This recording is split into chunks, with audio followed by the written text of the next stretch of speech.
Question में आपको 3 figure given है जिसमें फर्स्ट और सेकंड फिगर के सभी मान आपको गिवन है, जबकि थर्ड फिगर में एक मान मिसिंग है और इसका मान आपको फाइंड आउट करना है A B C D option में से। तो सोल्व करते हैं इस क्वेश्चन को।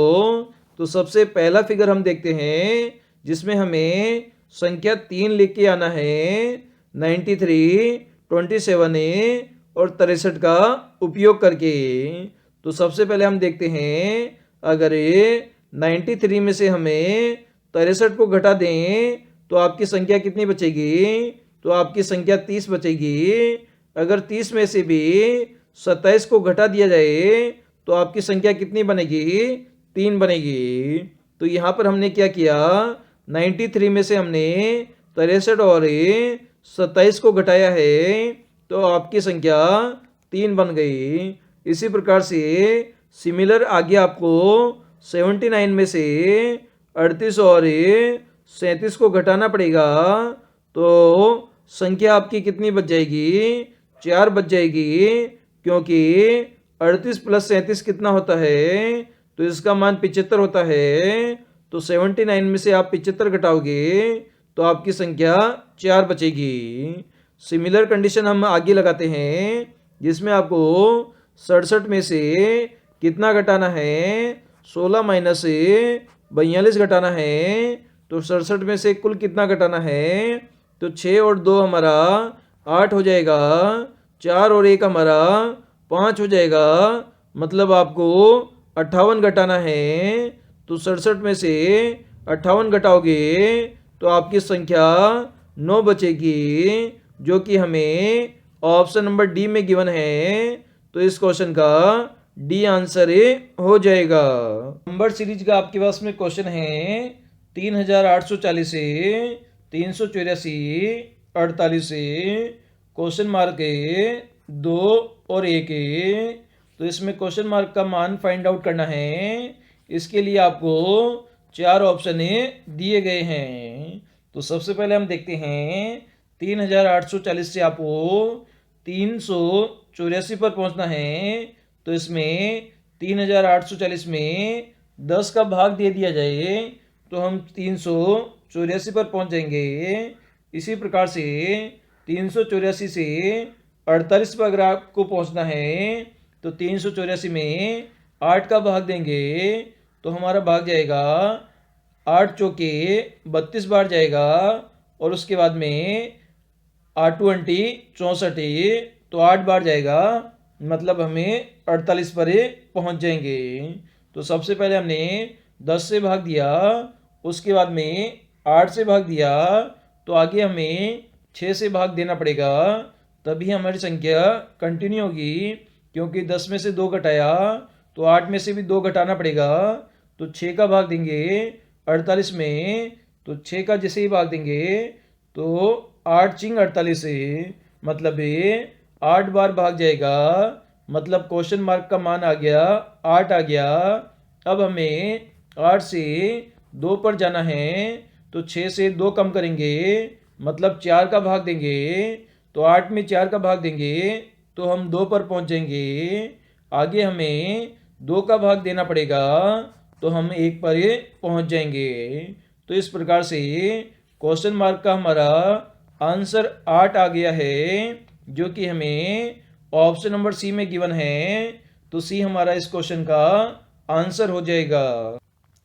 एनालॉजी का आपका क्वेश्चन है, जिस प्रकार से 149 का संबंध 238 से है, उसी प्रकार से 159 का संबंध क्वेश्चन चिन्ह की किस संख्या से है, ये आपको फाइंड आउट करना है A B C D option में से।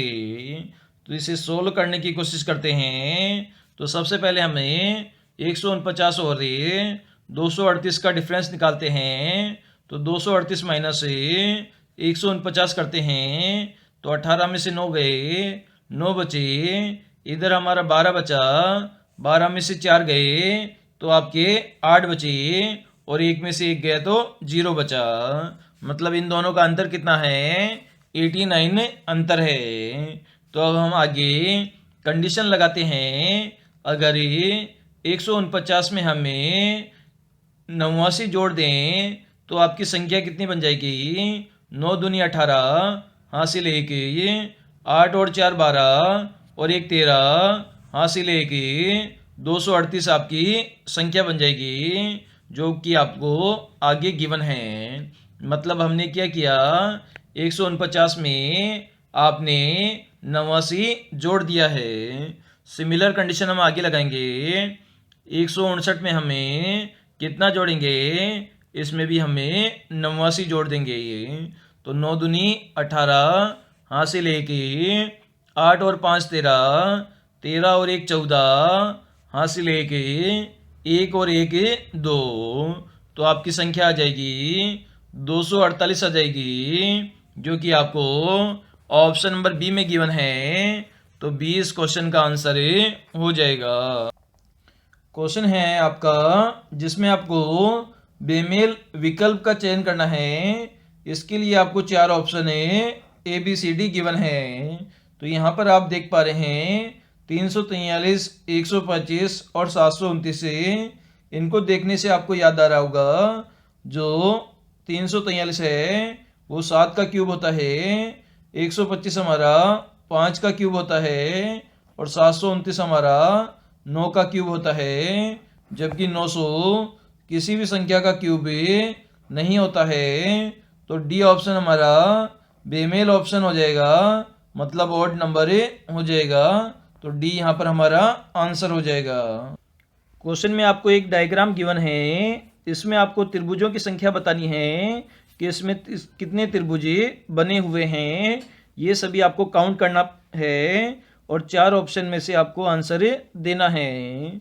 तो इसे हम सोल्व करेंगे।